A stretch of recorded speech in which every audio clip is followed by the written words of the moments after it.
সবকিছু যদি আল্লাহ সৃষ্টি করে থাকে তাহলে আল্লাহকে কে সৃষ্টি করেছে? এই প্রশ্নটির সম্মুখীন আমরা প্রায়ই হই, যেটা অমুসলিমদের কাছে হতে পারে, যেটা নাস্তিকদের কাছে হতে পারে, এবং আমাদের মতো মুসলমানদের মাথায়ও এই রকম প্রশ্ন ঘোরে। এই প্রশ্নটির উত্তর আমি আপনাদেরকে দিয়ে দিব ছোট্ট একটা ঘটনার মাধ্যমে। তো চলুন শুরু করা যাক সেই ঘটনাটি।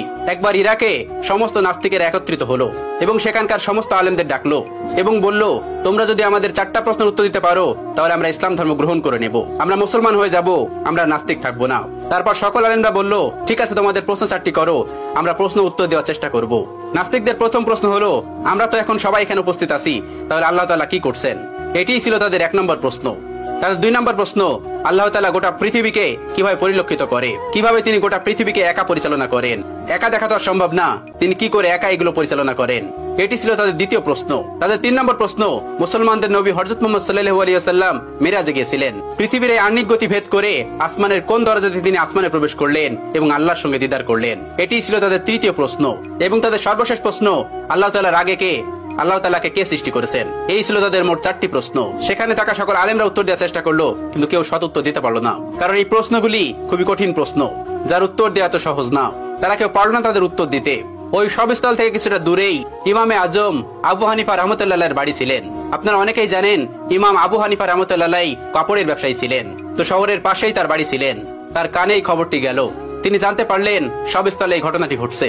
তিনি দ্রুত বাড়ি থেকে বের হয়ে সেই সবস্থলে উপস্থিত হলেন। তার বয়স তখন মাত্র 13 বছর। তখন তিনি 30 পারা কোরআনের হাফেজ। তিনি সেখানে উপস্থিত হলেন এবং তিনি পিছন থেকে বললেন, আমি তোমাদের এই 4টি প্রশ্নের উত্তর দিতে চাই। সবাই সেখানে অবাক হয়ে গেল, এই ছোট্ট বাচ্চাটি এই কঠিন কঠিন প্রশ্নের উত্তর দেবে?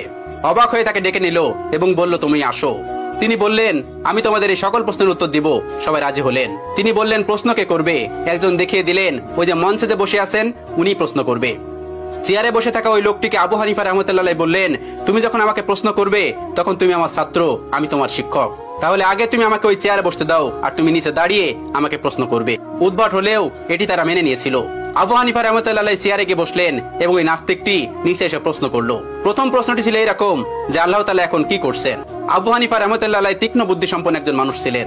আল্লাহ তাআলা তাকে অনেক হিকমত দিয়েছিলেন, অনেক জ্ঞান দিয়েছিলেন। তিনি উত্তর দিলেন, আল্লাহ তাআলা এই মুহূর্তে তোমার মতো বেকুবকে চেয়ার থেকে নামিয়ে আমাকে চেয়ারে বসিয়ে দিয়েছেন। এটি ছিল 1 নম্বর প্রশ্নের উত্তর। সবাই অবাক হয়েছিল। এই উত্তর খণ্ডানোর মতন উত্তর তাদের কাছে ছিল না, তাই তারা এটি মেনে নিতে বাধ্য হয়েছিল। এবার তিনি বলেছিলেন, এবার তোমার দ্বিতীয় প্রশ্নটি করো। দ্বিতীয় প্রশ্নটি করলো, আল্লাহ তাআলা একা এই পুরো পৃথিবীকে কিভাবে পরিচালনা করে? একা তিনি পুরো পৃথিবীকে কিভাবে দেখেন? তিনি তাদেরকে 4 কোণাওয়ালা একটা ঘরে নিয়ে গেলেন এবং সেই ঘরে একটা বাতি জ্বালালেন, একটা মোমবাতি। এবার তিনি বললেন, এবার বলো, এই আলোর মুখ কোন দিকে, এই আলোর চোখ কোন দিকে? তারা কোনো উত্তর দিতে পারলো না। তারা বলল, এই আলো তো ছড়িয়ে পড়েছে। তিনি তাদেরকে বললেন, আল্লাহ তাআলা নূরের তাজাল্লির মাধ্যমে গোটা পৃথিবীতে এভাবে ছড়িয়ে রেখেছেন এবং তিনি সবকিছু দেখতে পান এই নূরের মাধ্যমে। এই প্রশ্নের উত্তর নাস্তিকদের কাছে ছিল না, তারাও এটি মেনে নিয়েছিল। তৃতীয় প্রশ্ন করা হলো, হযরত মুহাম্মদ সাল্লাল্লাহু আলাইহি সাল্লাম পৃথিবীর আহ্নিক গতি ভেদ করে আসমানের কোন দরজা দিয়ে আল্লাহর সঙ্গে মেরাজ করতে গেছিল? তখন আবু হানিফা রাহমাতুল্লাহ হাতে একটা ডিম নিলেন এবং বললেন, এই ডিমটি থেকে 22 থেকে 23 দিন পরে বাচ্চা ফুটে বের হবে।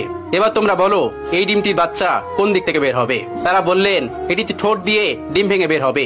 তিনি বললেন, কোন দিক দিয়ে বের হবে? তারা বললেন, এটা আমাদের জানা নেই।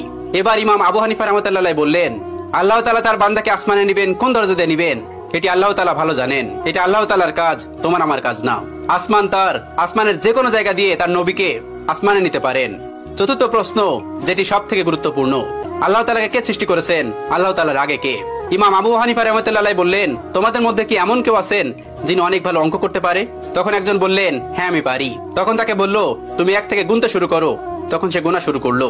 1 2 3 4 5 6 7 8 9 10 পর্যন্ত গোনার পর আবু হানিফা রাহমাতুল্লাহ তাকে থামিয়ে দিলেন এবং তাকে বললেন, এবার তুমি উল্টো দিক দিয়ে গোনা শুরু করো। তিনি গোনা শুরু করলো, 9 8 7 6 5 4 3 2 1। এরপরে এসে সে আর গুনতে পারলো না। এবার ইমাম আবু হানিফা রাহমাতুল্লাহ তাকে বললেন, তুমি থামলে কেন? আমি তো তোমাকে থামতে বলিনি। তিনি বললেন, এর আগে কিছুই নেই। এবার আবু হানিফা রাহমাতুল্লাহ বললেন, আল্লাহর আগেও কিছু নেই। সামান্য একটা সংখ্যা দিয়ে যদি তার আগে কি আছে তুমি বুঝতে না পারো, তাহলে তুমি সেই মহান সত্তাকে কিভাবে বুঝতে পারবে যে তার আগে কেউ নেই? তোমার মাথায় এই জ্ঞান আল্লাহ তাআলা দেননি। এজন্য তুমি প্রশ্ন করো, আল্লাহ তাআলার আগে কে? আল্লাহ তাআলার আগে কেউ নন। কুল হুয়াল্লাহু আহাদ, আল্লাহুস সামাদ, লাম ইয়ালিদ ওয়া লাম ইউলাদ ওয়া লাম ইয়াকুল লাহু কুফুয়ান আহাদ। তিনি এক এবং একক, তাকে কেউ জন্ম দেননি, তিনিও কাউকে জন্ম দেননি। তিনি শাশ্বত চিরন্তন, তার আগে পরে কেউ নেই। এই ছিল আবু হানিফা রাহমাতুল্লাহ প্রজ্ঞা এবং জ্ঞান, যেটি দিয়ে তিনি পুরো পৃথিবীকে আলোকিত করে রেখেছিলেন তার জ্ঞান দিয়ে। এখনো তার কিতাব, তার দর্শন দিয়ে মানুষ ইসলামকে পরিচর্যা করে। আল্লাহ তাআলা আমাদের সকলকে ইসলামের পথে থাকার তৌফিক দান করুন, ইসলামের পথে চলার তৌফিক দান করুন, ইসলামের বিধানগুলো মানার তৌফিক দান করুন।